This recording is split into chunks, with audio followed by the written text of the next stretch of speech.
चाचा का फोन आ जाता है। कुछ देर चलती है खड़ू चाचा के पास और हम खड़ू चाचा से बात करके और वापस बैठ जाते हैं ट्रैक्टर पर।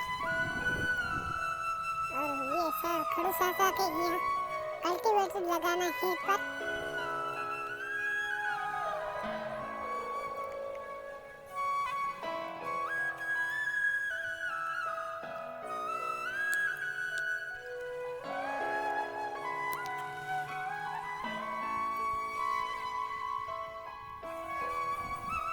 तो दोस्तों कुछ देर कल्टीवेटर लगाने के बाद हम चलते खड़ू चाचा के पास पैसे लेने। खड़ू चाचा बोलता है, अबे साल यहाँ से कोई पैसे वैसे नहीं मिलेंगे। और मैं चलता हूँ उदास होकर घर।